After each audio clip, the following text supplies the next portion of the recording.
Welcome to Chapter 5 of U.S. Government here at Langston University. Today, we will be talking about civil rights. Last time in Chapter 4, we talked about civil liberties. Now, as you know, civil liberties are those built-in protections that we have from the government. The civil liberties of our country is built into the first 10 amendments, which is known as the Bill of Rights. At the very beginning of our country's history, until 1868, the Bill of Rights did not necessarily apply to the states. When the 14th Amendment was passed, the Bill of Rights were applied to the states according to the Constitution. However, judicial interpretations of the 14th Amendment didn't look that way until the 1920s. So now we've moved forward. We know what are protections, what the government can do. And if the government violates it, we know that you as a citizen needs to move forward and start legal action. Now, a lot of people don't do or file legal action when government entities violate their civil liberties because they didn't think they have the money. Look, I will tell you this. Go ahead and file. Always go ahead and file suit when you know that your civil liberties have been violated. Money will appear. There are a lot of organizations out there that will defend you and make sure that that lawsuit is moved forward. So without any further ado, let's go into Chapter 5. And let's start the PowerPoint. Now, as you know, I'm not a fan of PowerPoint, but hey, it helps guide us. I would like to be more in person with you because it allows us and it allows me to be more natural at this. So if you looked at my past videos, it hasn't been very, very graceful. But let's talk about Chapter 5, Civil Rights. Now, first off, our learning objectives in this chapter are trace the roots of movements to guarantee rights to African Americans and women, outline developments in African Americans and women's push for equality from 1890 to 1954, analyze the legal protections enacted for African Americans and women's civil rights since 1955, summarize the struggles of other group differentiated minorities for civil rights, and evaluate the standards by which civil rights are protected today and analyze the reforms still necessary. I don't like this because what this does, it points out just for African Americans, just for Black Americans. And in reality, it was for all Americans. It's like the first learning objective, trace the roots of movements to guarantee rights to African Americans and women.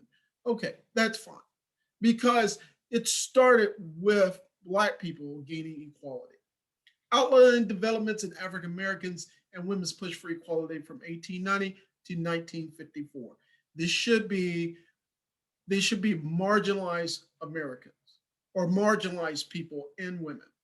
And it shouldn't even be women, just marginalized people in general, because not only Black Americans, Hispanic Americans, Native Americans, Asian Americans, poor white folks, and of course, with all those groups, women were marginalized in this period and was making major pushes for civil rights.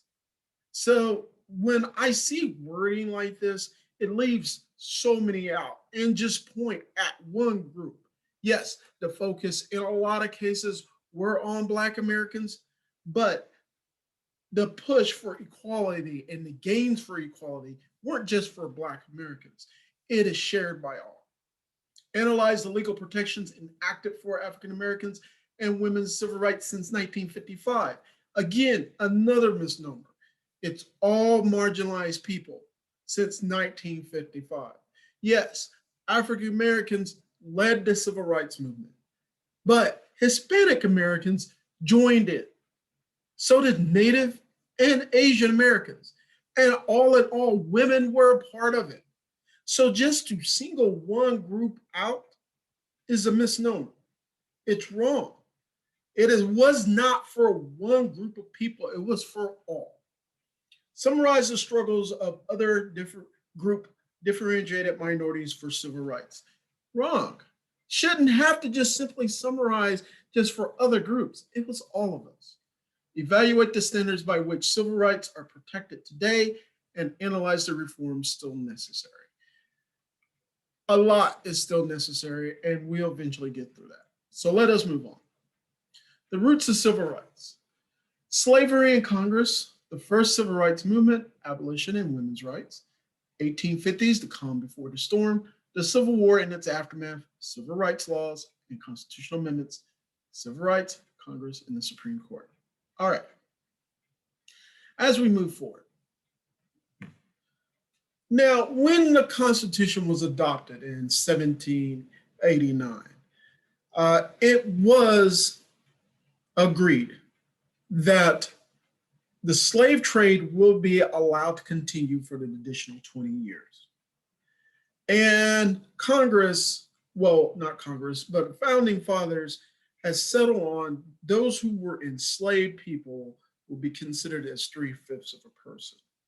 Also, Native American tribes at the time were not considered citizens and would not be counted in the census. So we knew this was going on. But one of the amazing economic things that was happening is that even though the slave trade was continuing, slavery was slowly beginning to die out. Especially in the northern areas, it died out quickly. But in the southern areas, it was beginning to die out more. Then the invention of the cotton gin made it necessary for cotton producers in the South to need massive amount of labor. Even though the slave trade ended in 1808, it still continued on all the way until towards the end of the Civil War, illegally, but massively. So the cotton gin made it easy to separate seed from cotton. But in order for southern states to make sure that enough cotton is produced for the fabric that was being produced by northern states and by England, you needed a large amount of population to plant this cotton, you needed a large amount of population to harvest this cotton, and you needed a large amount of population to gin this cotton. And this increased the demand and need for slavery. But by 1820, most of the northern states have pretty much forbade slavery and didn't have a taste for it anymore, while southern states were still expanding on it. So the Missouri Compromise of 1820 guaranteed that slavery or slave states would not be admitted to the Union if it was north of, I forget the parallel, I believe the 50th parallel, but a certain area, because at the time, Missouri and Kansas were being introduced into the Union. And both of the states there, Missouri wanted to be a slave state, Kansas did not. The compromise allowed for Missouri to be a slave state, Kansas not, and anything above Missouri or the border between Missouri and native territory, which would eventually become native territory, would be non-slave, and the border below would be all slave. So that was the Missouri Compromise of 1820. So as the United States expanded out, slavery would be allowed in the South, but it'd be illegal in the North. Now, the first civil rights movement began with the anti-slavery societies in the North. One of these, this group was led by William Lord Garrison. William Lord Garrison was one of the largest and well-known abolitionists of his time. But the person in which William Lloyd Garrison mentored and brought up, and is a personal hero of mine, is Frederick Douglass. Even though William Lloyd Garrison is known for his work, but the fact that Frederick Douglass was the person who stepped out of that shadow and brought more attention to the anti-slavery through the abolition movement, brought it more into the forefront as time went on. The Seneca Falls Convention. During this, the Seneca Falls Convention, I believe was 1838, is when all the groups of women met, and to demand that women will be taken seriously and given the vote and being considered equal. With all the women at this convention in New York, there was 13 men overall. And one of those men was Frederick Douglass. And Frederick Douglass, during the abolition movement, of course, worked to free slaves. But after the Civil War, Frederick Douglass not only worked for equality for men, but was a strong advocate for the equality of women. Sojourner Truth was one of the conductors of the Underground Railroad, and she wrote a poem, "Ain't I a Woman?" Basically comparing herself, says, "Am I not a woman like anyone else?" One of the most popular anti-slavery books of the time was Uncle Tom's Cabin, which demonstrated a daily life of a slave. And in Uncle Tom's Cabin, a well-mannered, very intelligent slave named Tom was eventually beaten and killed. And this book sold millions and millions and millions of copies at its time worldwide, and it still sells today. Harriet Beecher Stowe, which Harriet Beecher was the daughter of a Reverend Beecher, who was well known throughout the North as one of the preeminent ministers of the time. But the big question that came across, and see in chapter 4, I said 1954, but 1854 when the Dred Scott decision was settled, it was 1857. I got it mixed up because Dred Scott decision actually went to the Supreme Court in 1847. It took them 10 years to decide this case. Again, as I mentioned in chapter 4, Dred Scott was a slave who was a slave in the state of Indiana. His master moved him to the state of Illinois, which was a free state. His master died, and he lived several years in the state of Illinois. His family wanted to bring him back because his master had willed Dred Scott to his family and bring him back into slavery. And Dred Scott sued for his freedom. When this case went to court in 1847 in front of the Supreme Court, nothing was said for 10 years. In 1857, the decision came out. It simply declared that the Missouri Compromise of 1850, which was again basically a rehash of the Missouri Compromise of 1820, only difference this time, the Missouri Compromise of 1850 had what is called popular sovereignty. Popular sovereignty means that any state that wanted to be admitted west of the Mississippi River could be admitted as free or slave if popular sovereignty or people voted to have it. So say one of the states that was admitted in 1849 was California. And California voted not to be a slave state. Many other states out west voted not to be a slave state.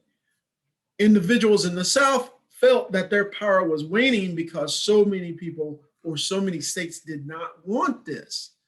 They cursed the Missouri Compromise of 1850, and they hoped that Washington would do something about it. Well, in the Dred Scott case,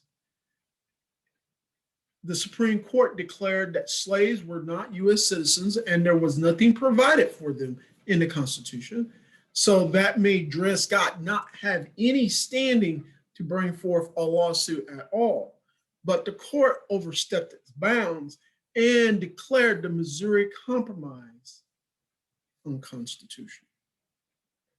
And it is the greatest legal mistake when it came to the Missouri Compromise at all, because no one had filed or combined the cases to declare a challenge against the Missouri Compromise.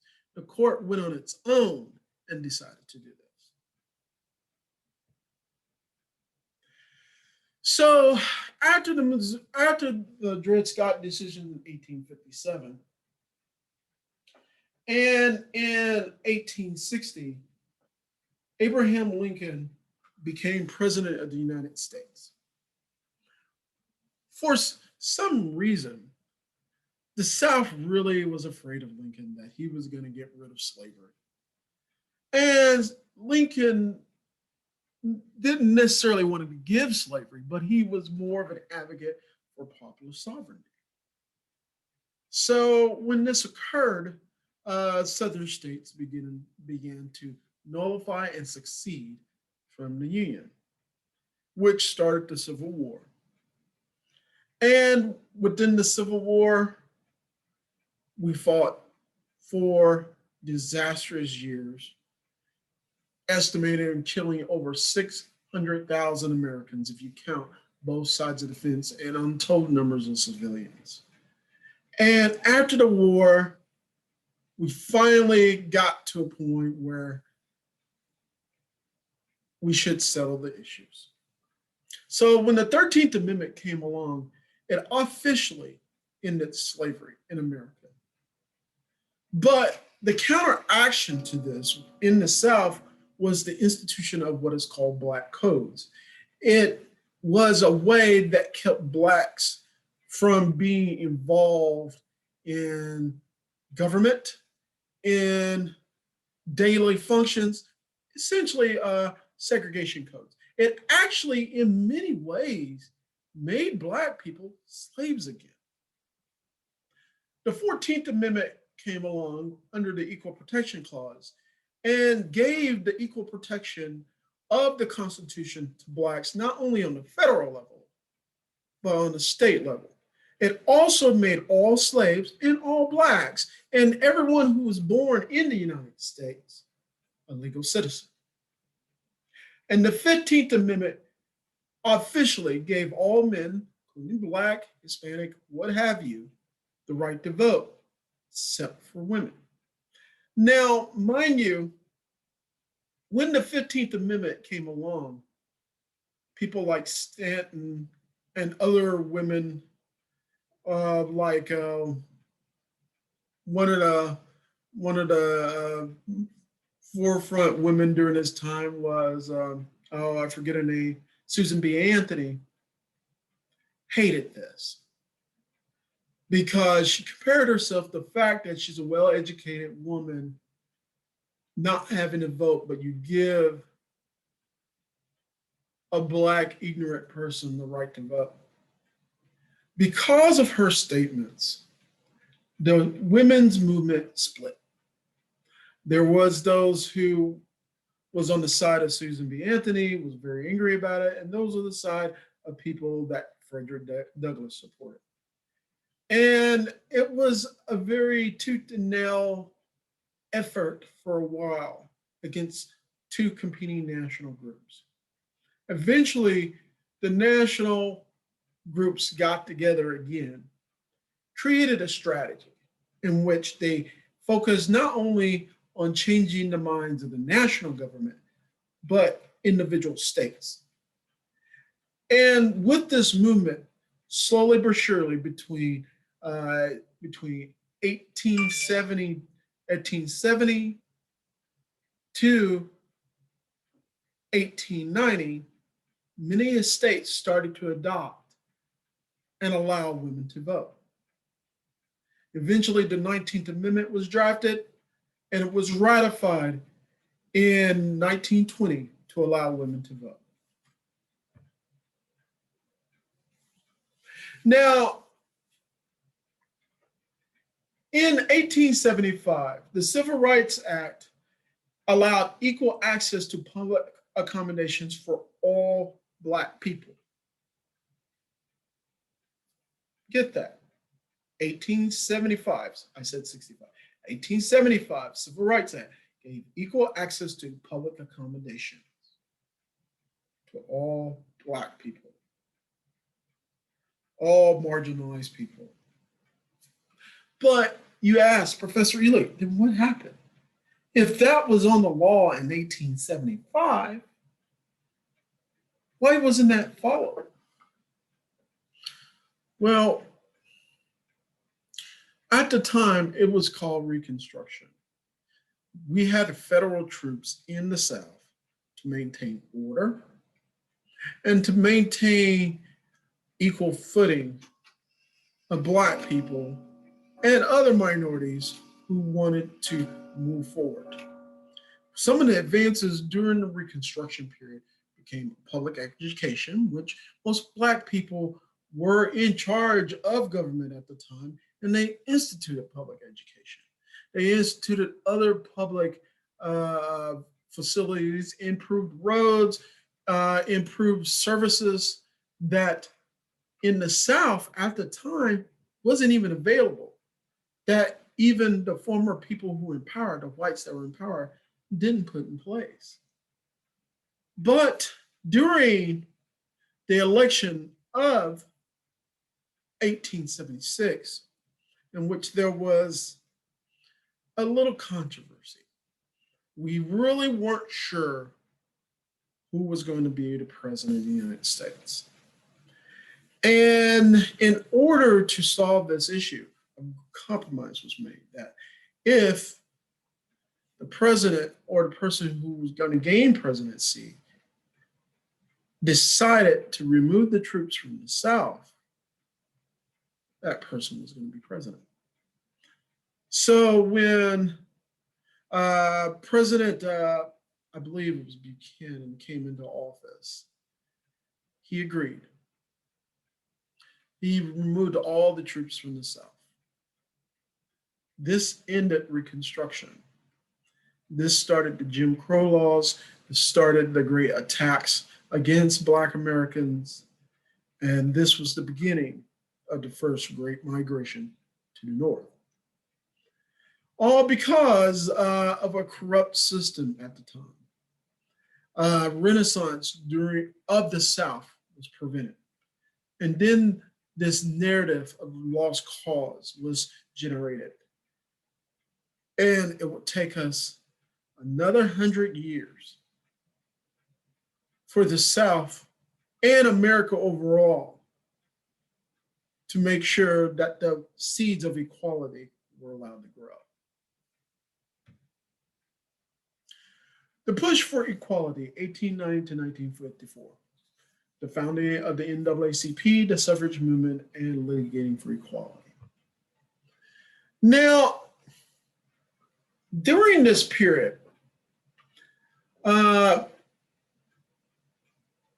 where Blacks were moving from the South to the North during the Great Migrations, and the reason why I said the Great Migrations, there were the first migrations from 1877 to about 1890, where people were escaping mass violence, going to the North, integrating into the North, and becoming part of that. And believe it or not, they were mostly accepted, even though there were instances of violence,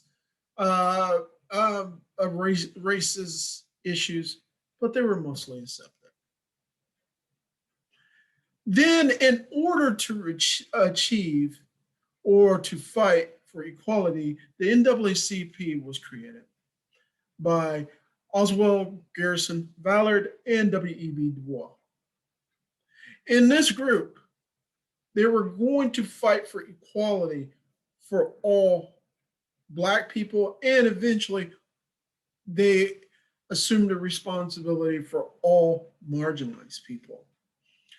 And they had a legal defense department. And in this legal defense department, they would challenge every form of what was called a Jim Crow law. It's a segregation law. Jim Crow laws really took off after 1896 when Plessy versus Ferguson decision came out, which said separate but equal accommodations were constitutional. It's one of your Chapter 5 documents, court cases. Please read it and please understand it. But the case, once decided by the Supreme Court, which was the greatest error, which was the second greatest error of the Supreme Court, created a huge split where Southerners and even some northern states started to ban Black people from public accommodations to prevent them from mixing with white people. Then around the late, around the mid 19 teens, especially around the start of World War I, where the war industry took off and a lot of Blacks who needed jobs needed to move up south in order to find prosperity, because the ones who stayed in the South were mostly sharecroppers, were mostly being seen and used as slave labor, essentially, and they were just tied to the land by people who oversaw it. Now, not only Black people were involved in this, but white people, poor white people as well. So as Blacks started to move up again in mass up into the northern areas, race riots began. Not only in the north, but in the south, in places like Rosewood, Florida, that you may have heard. And of course, in 1921, the Tulsa Race Massacre. Because when Black people congregated together and was left alone, to quote a Frederick Douglass speech about what a Negro man wants, to leave us alone. Allow us to be able to develop ourselves. Don't put anything in our way. Leave us alone. Allow us to be who we are. And every time that it seems that Blacks and other minorities tend to move into an area, tend to gain economic freedom, there were a group of people that wanted to tear it down, that wanted to destroy it. And as more Blacks were moving northward, more race riots were beginning to occur, especially what was called Bloody Summer. It was actually a period between 1970 to 1921, and where thousands of Black people were killed in riots throughout the United States. Now, during this time, the National American Women's Suffrage Association was created to push suffrage, or the right for women to vote, on the national level. The National Women's Party did the same thing on the state level. The National American Women's Suffrage Association was by Susan B. Anthony. The National Women's Party was the position gained by Frederick Douglass and his supporters for women's rights. With the two-pronged attack here, states by states by states slowly gained, allowed women to vote, where eventually by the time the 19th Amendment was drawn up, over 36 states had adopted, have given the right to women to vote. Now, when the 19th Amendment was drafted, passed by Congress, and sent out to the states, they basically almost had a majority of the states that were already for it. Eventually, it came down to the state of Tennessee, in which the state of Tennessee approved. Now, litigating for equality. Here, I'm going to give you a little test question here. Who was the person? Who was the lawyer? Especially when you look through most of the cases of the supplemental supporting documents in Chapter 5 that I've given to you. Who was the attorney on most of the cases that involve civil rights and civil liberties? Look through the list of attorneys, because when you look at the cases, you will see the names of the attorneys listed. And I will give you the answer at the end of this lecture. Now, the test cases.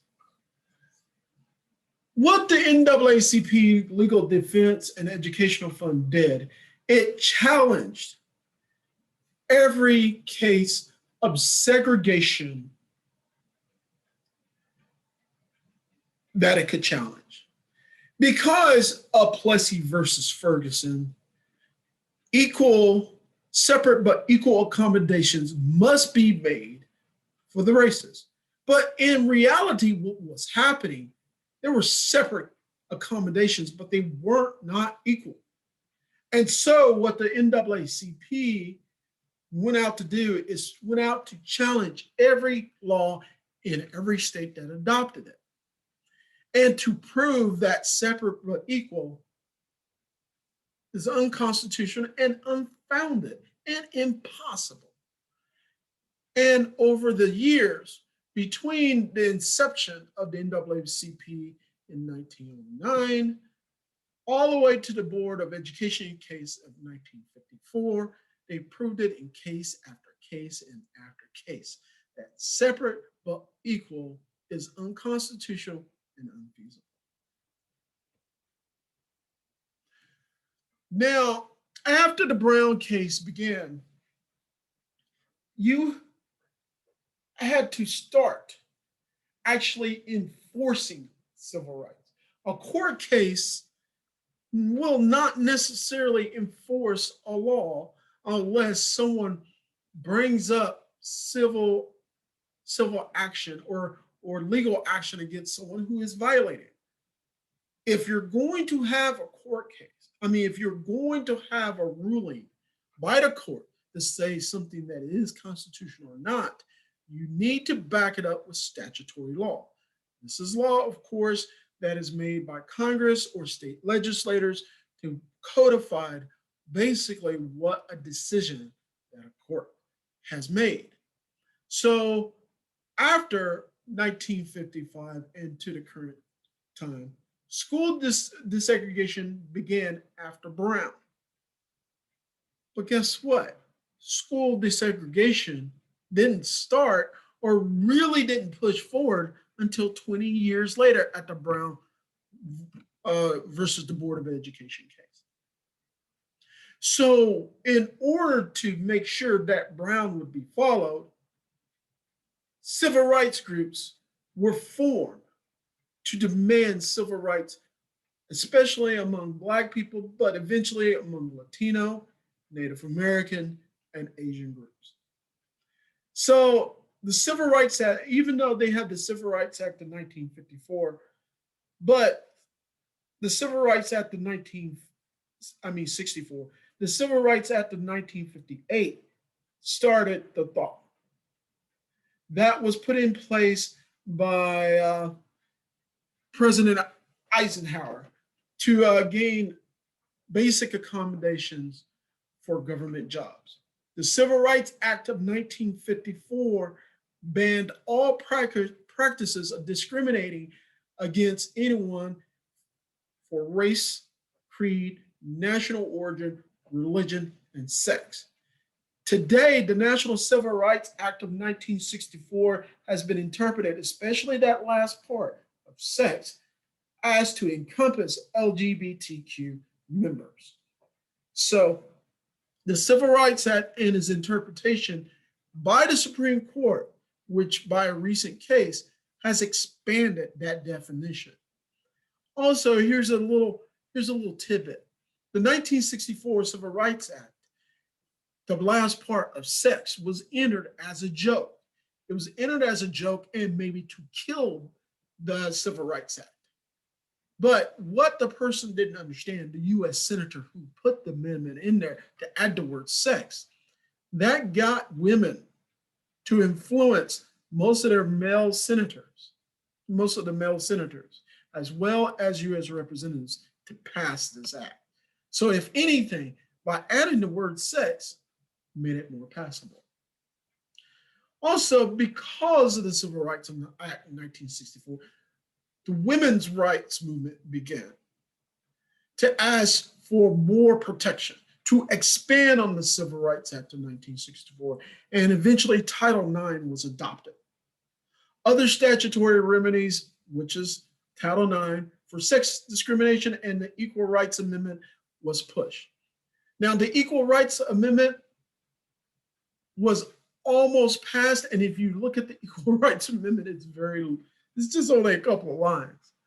But it was killed in the 70s by a conservative movement that thought that women were going to share the same bathrooms with men, and a lot of misnomers or fake news, so to speak, eventually killed out the Equal Rights Amendment. But today, more push to revitalize, which Congress can do, and push for the Equal Rights Amendment has gained steam. Now,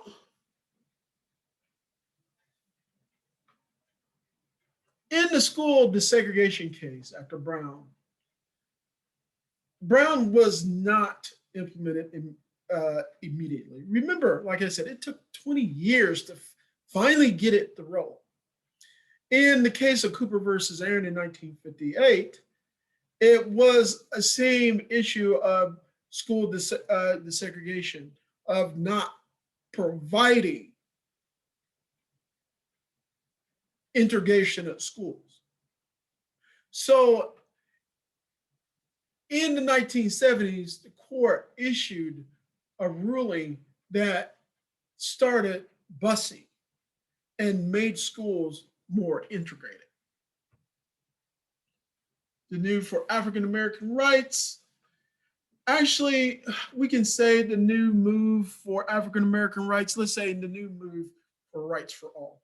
As you know, the Montgomery boys boycott was led by Rosa Parks. Everyone knows the story. It ended the segregated bus system, which was ruled unconstitutional because Rosa Parks, when she didn't get up from the front of the bus, she was taken to jail. She was charged with a crime. And when the crime was charged to her, it went from local, state, Alabama's Supreme Court, then the US Supreme Court, and it was ruled unconstitutional based on Brown. Even though there was some settlements before, because the bus boycott in Montgomery, Alabama was mostly hurt the busing system in Montgomery, Alabama, because mostly Black people rode the bus. So economic boycott against the system relented the bus system itself to change its ways. But because Rosa Parks were charged with a crime, it went through the system because it was a legal act and it could be challenged. Also during this time, the Southern Christian Leadership Conference was created. Head of that conference was the Reverend Martin Luther King, which, because of the bus boycotts in Montgomery, Alabama, it started the modern civil rights movement. Also, the Student Nonviolence Coordinator Committee was created. You may know somebody by name of Lewis. That's right. That's right. Representative Lewis was one of the members of the Student Nonviolent Coordinator Committee, and he was one of the Freedom Riders. He was one of the people who went over the Pettus Bridge in Alabama and had his head cracked, and he could be seen in many many demonstrations throughout the 1960s fighting for equal rights. Eventually, the March on Washington for Jobs and Freedom. We know Martin Luther King's I Had a Dream speech. And at the time, President Lyndon Johnson in 1964 signed into law this 1964 Civil Rights Act that President Johnson pushed through. But during this time, and as you will see about the cases on filibusters, the longest filibuster in Senate history by a senator named Strom Thurmond went for over 24 hours, I think 3 minutes, in order to try to kill the 1964 Civil Rights Act, but he failed. And the Civil Rights Act came into play. So you had the 1958 Civil Rights Act, the 1964 Civil Rights Act, and the 1968 Civil Rights Act, which add Title IX and open up housing to expand upon this. During this time, you also had different several amendments to the Constitution that guaranteed voting rights, which the 1965 Voting Rights Act worked up under in order to guarantee voting rights for all. And eventually, the 27th Amendment that gave 18-year-olds the right to vote. Now, the new movement for women's rights began with the National Organization of Women. The National Organization of Women wanted to make sure that women gain equal treatment and equal rights as men. With the passage of the 1964 Civil Rights Act, women wanted to go a little farther than this to guarantee that their rights were protected.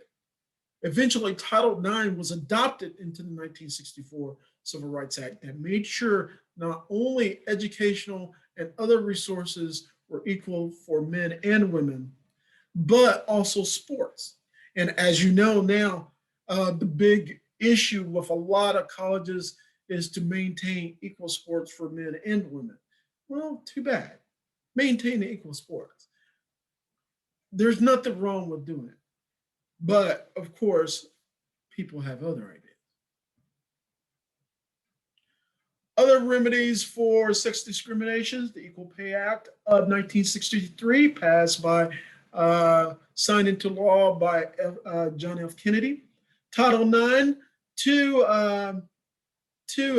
like I said, to the 1964 Civil Rights Act, as the Education Amendments of 1972 bars education institutions to receive federal funds for discriminating against female students.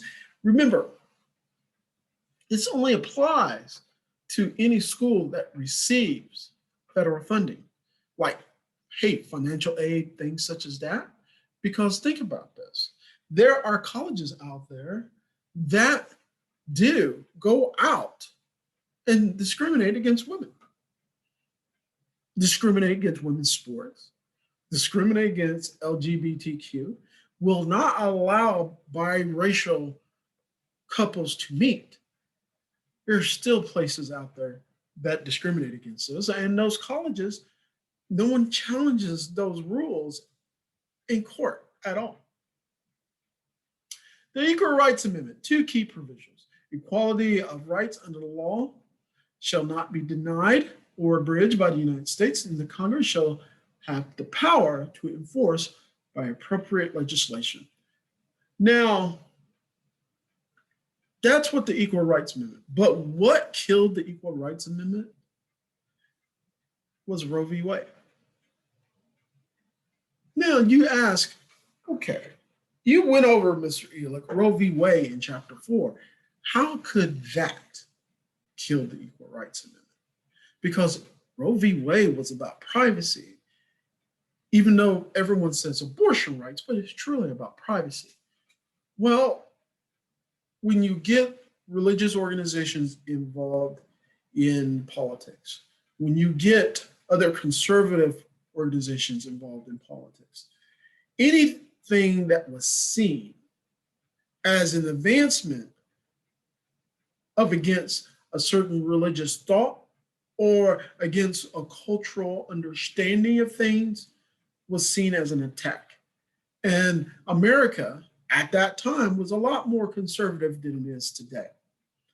And also, a lot of people who were in support of this, supported these functions, did not vote to the level in which they do now.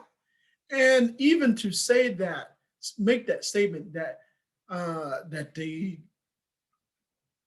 didn't vote to the level in which they did now is kind of a misnomer. When everyone realized that they had rights to go out and register to vote and vote, they did in mass numbers. However, the majority of people in the country at the time still did not see things as they really were. Roe v. Wade was really more of a privacy issue in which the Constitution had created. The Equal Rights Amendment just simply, like it says, equality of rights under the law shall not be denied or abridged by the United States or by any state on account of sex. The Congress shall have the power to enforce by appropriate legislation the provisions of this article. That's it. So Congress had a right to, under legislation, to define the parameters to make sure that it fit. But because of the recent court cases, because of the different acts of 1964, 1968, the addition of Title IX, the South, or the Sun Belt, which is basically Southern California, Arizona, Nevada, New Mexico, Texas, Oklahoma, Arkansas, Missouri to a point, Louisiana, Alabama, Mississippi, Tennessee, Georgia, Florida, North and South Carolinas, Kentucky, Indiana, West Virginia, Virginia, and even parts of Maryland. It's a very strong and conservative group. And that turned everything against the Equal Rights Amendment, especially when the Roe v. Wade decision came down the line, and especially after the 1964 Civil Rights Act, which a lot of barriers between blacks and whites, segregation went down. Other groups mobilized for civil rights were Hispanics, American Indians, Asians and Pacific Islanders, the lesbian, gay, bisexual, and transgender community, and Americans with disability. Hispanic movement, Native American movement, Asian and Pacific movement, and then the lesbian gay movement. And eventually, Americans with disability. All these movements came into place right in the 1960s. And they all joined or merged not into the overall civil rights movement thought. All of these groups benefit from the civil rights acts that were passed. And all of these groups were able to move forward because of it. Hispanic Americans, Hernandez versus Texas. A jury should include other Mexican Americans. Now, what this means is in 1954, Hernandez was being convicted in a county in which mostly Mexican Americans were the citizens of this county. However, in the Hernandez case, he had 0 Mexican Americans on the jury. So basically, it violated his equal protections under the law, due process of trial by his peers. So 1954 case, Hernandez versus Texas, went to the Supreme Court. And of course, the Supreme Court says it was unconstitutional to do that. CH5 was in charge of the United Farm Workers Union and worked hard and protested to get equal pay and equal rights for migrant workers and Mexican citizens. The Mexican American Legal Defense Fund and Education Fund also provided assistance for any legal defense that violated the civil rights and civil liberties of Mexican Americans, and it also provided funding for education, for bilingual education and other support. The National Hispanic Leadership Agenda also came together to develop more leadership for civil rights groups to help Hispanic Americans. American Indians. Since 1787, the United States adopted the Northwest Territories and a Northwest Ordinance, which was the Northwest Territories, which encompassed mostly Native Americans. And the United States, in the Constitution, we recognize the responsibility of this, and we took over that area, but we pushed Native Americans out.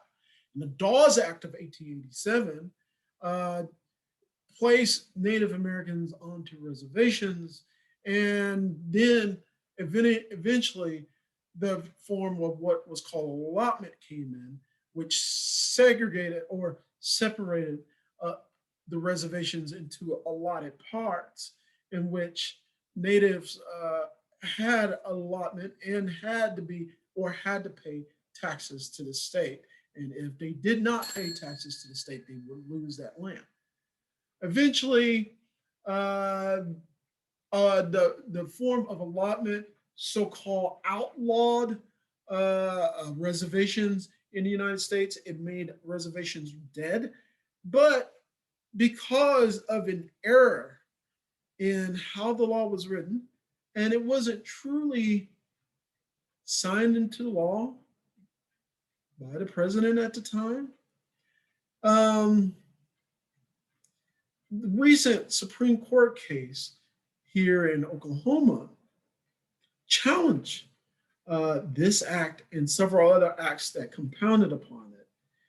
And the Supreme Court pretty much overturned this, stating that Native American land and territories or reservations do exist. The land belongs to the natives, and any person who committed a crime on native land is to be adjudicated among either native judicial or the federal government. So right now, states like Oklahoma are scrambling in those areas because they have to dismiss all the cases that were adjudicated in Oklahoma courts and turn them over into native courts or the federal government and have them retried again under that law. And it's causing a lot of issues. It was called the McGirt decision. And it caused a lot of issues with the state of Oklahoma, which the state of Oklahoma and Governor Stitt right now is really complaining about it. But it's not really Governor Stitt's fault or anything. It's the fault of different laws that were passed to limit the civil rights and to prevent the civil liberties of Native Americans decades and over a century ago.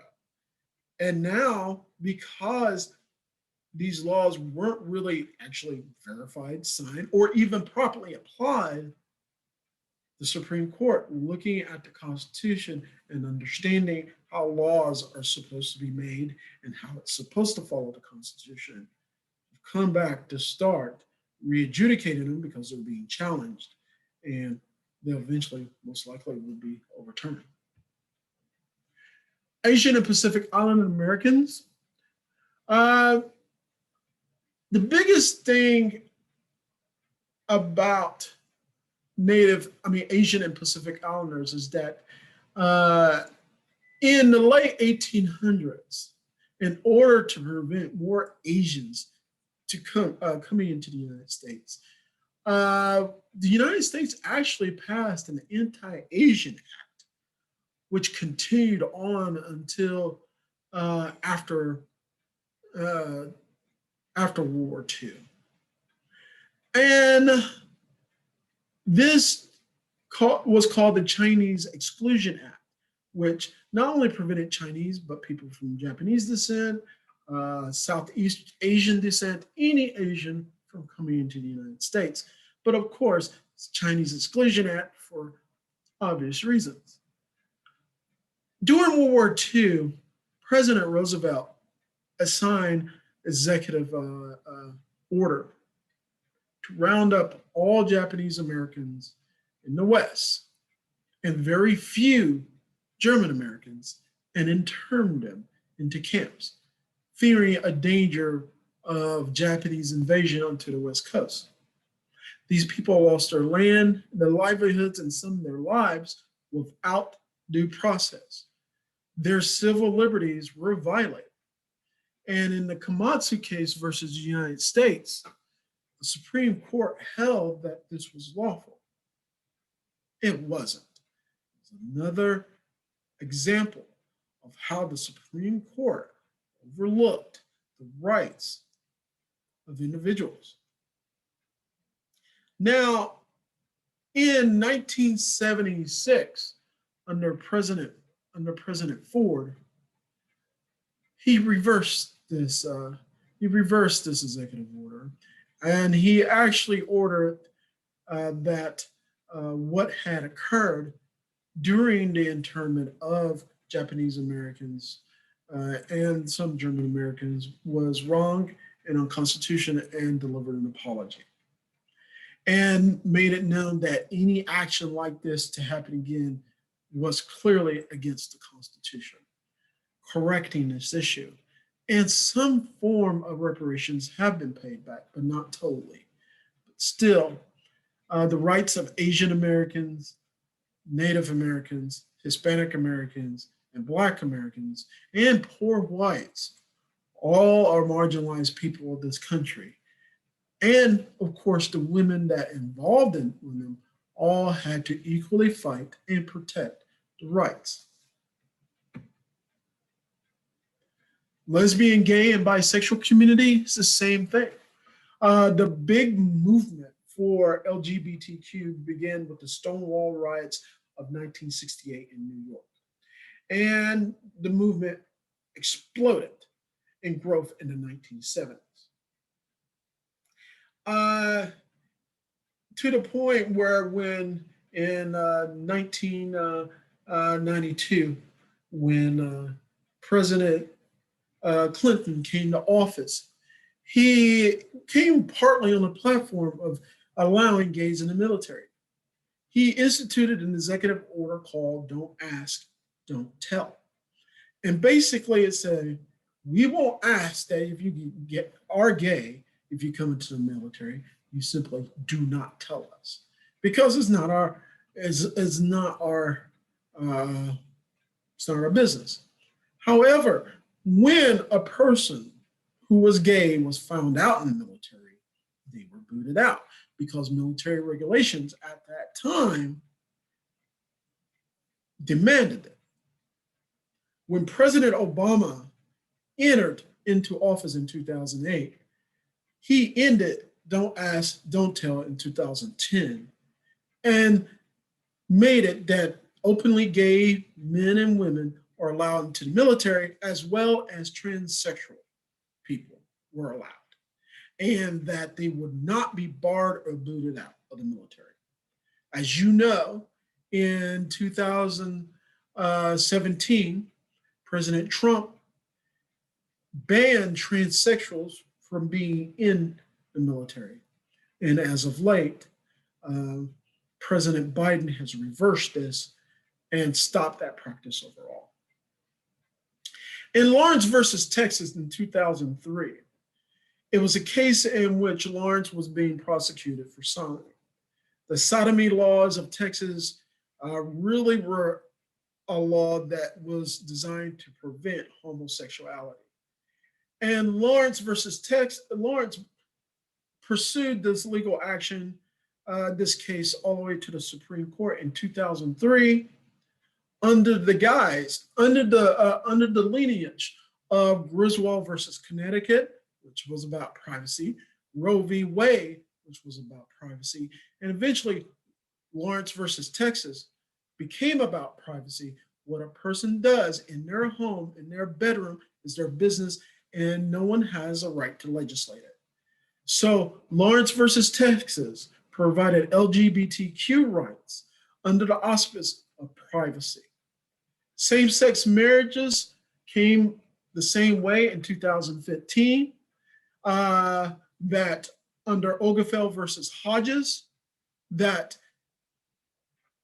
in this case, a gay couple were married in the state of Hawaii, moved to the state of Alabama.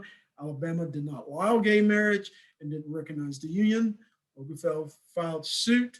It went to U.S. Supreme Court, and because of Griswold versus Connecticut, because of Roe v. Wade, because of Lawrence versus Texas, under the auspice of privacy, because of the 4th, 5th, 6th, and 8th Amendments, and the 14th Amendment that applies it to the states, said same-sex marriage is allowed.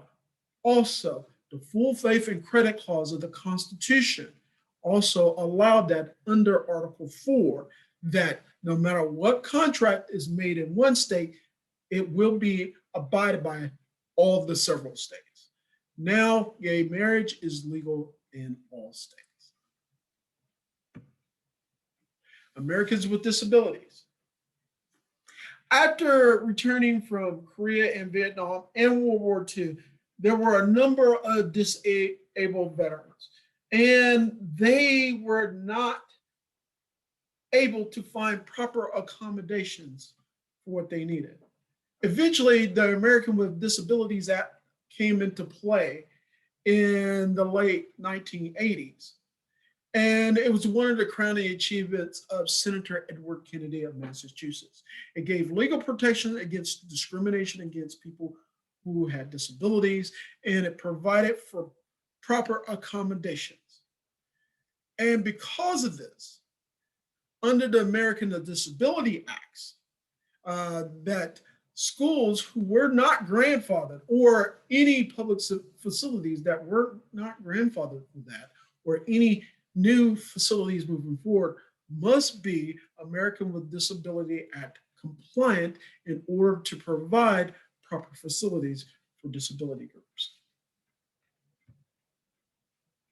Now, towards reform and protecting civil rights, the Equal Protection Clause and constitutional standards. Now, in order for you to understand how the Supreme Court looks at cases, you have to see it from the point of view of what the Supreme Court does. When a case comes before the Supreme Court, and they look over it, look at the evidence, and need to determine, they go through a process. They look at the different classes of groups that are involved in the cases. There are what is called suspect classifications, intermediate standard of review, and a rational basis case. All right, suspected classifications. When a specific law is challenged by a citizen to say that it's discriminating, the Supreme Court or any of the lower courts will look at a suspect classification. If it involves race, they will check to see if that violates the civil rights of that specific ethnic or racial group. It is the highest standard of strict scrutiny, mainly because when you look at race, and this is my philosophy, there really is no race, that's more of a class standard.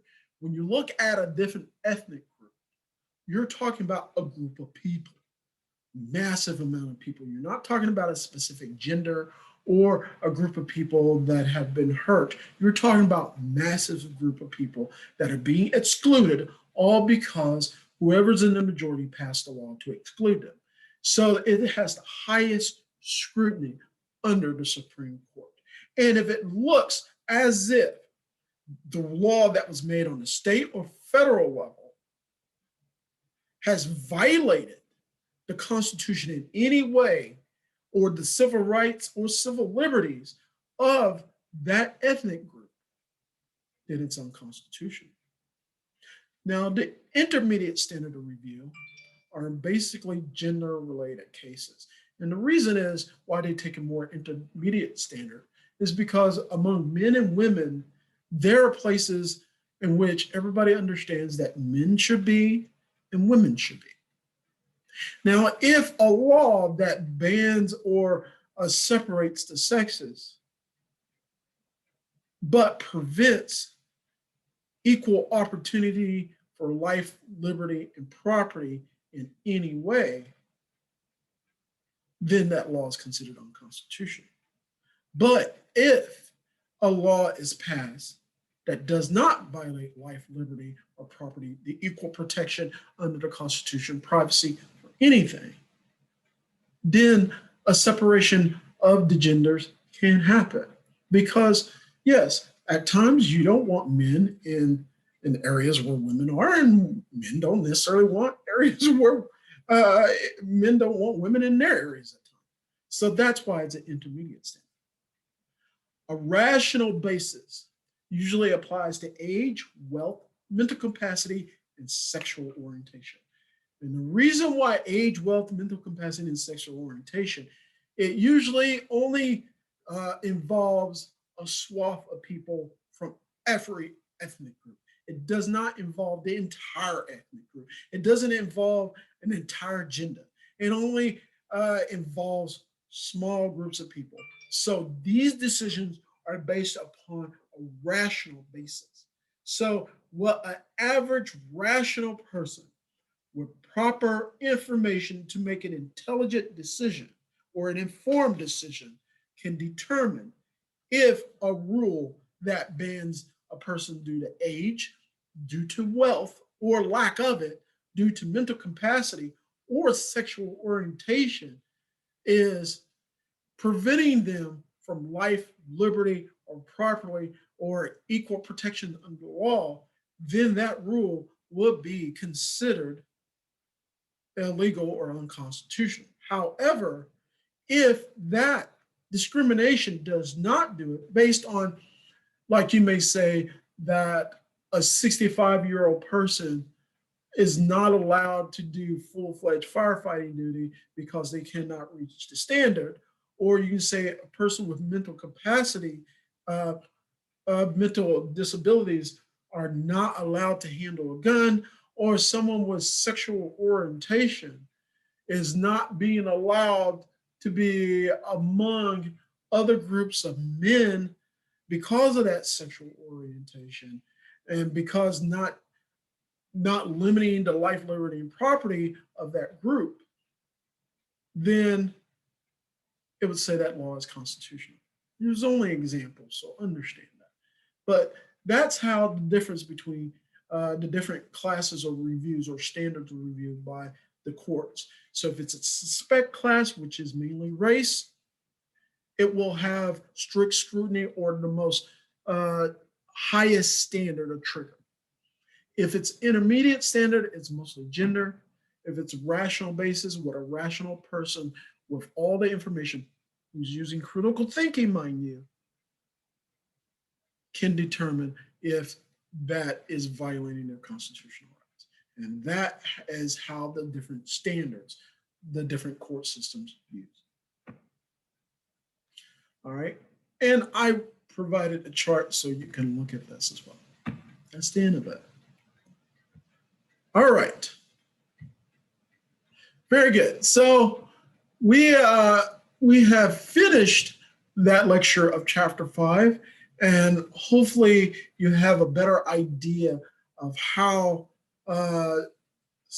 civil rights work in this country. Again, the definition of civil rights is simply the right to take part in day-to-day activities like anyone else, as well as the freedom to participate politically and culturally among everyone else. That's the basic definition of civil rights, so that you can understand. I want to give you this right here. under supporting documents. And I'm going to share my screen again so you can see. And Chapter 5, supporting documents. I want you to read the letter from Birmingham Jail. Understand this. What is Dr. King trying to convey to the ministers and people of the city of Birmingham when he led a march in Birmingham for the fight for civil rights? I want you to understand the Brown versus the Board of Education, McLaren versus Oklahoma State Regents for Higher Ed, Gideon versus Wainwright. Remember, Gideon versus Wainwright is very important when it comes to due process and equal protection. Kermatsu versus United States, the internment case. Ogerfeld versus Hodges, the LGBTQ rights, Plessy versus Ferguson, separate but equal, and US versus Windsor. Understand these cases. They're very important. All right. Now, to the trivia question that I'd heard earlier. When you look at the early civil rights cases from the NAACP, when they challenged all separate but equal cases throughout the United States, especially in the South, since this person became a lawyer for the NAACP Legal Defense and Education Fund, this person challenged every case and won.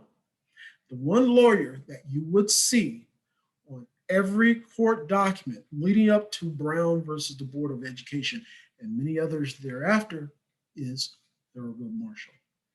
Thurgood Marshall is also one of my heroes, and he is to be celebrated, and he became the first Black American who became a Supreme Court justice, and rightfully so. His level of work in court, in challenge, in his decisions, in his briefs, was some of the greatest legal scholarly work ever done. And it still is taught throughout law schools today. So Thurgood Marshall is the consistent attorney name that you would see throughout all these cases. So thank you for being here for Chapter 5. And remember to always do your best, always to think critically, and God bless you. And I will see you later.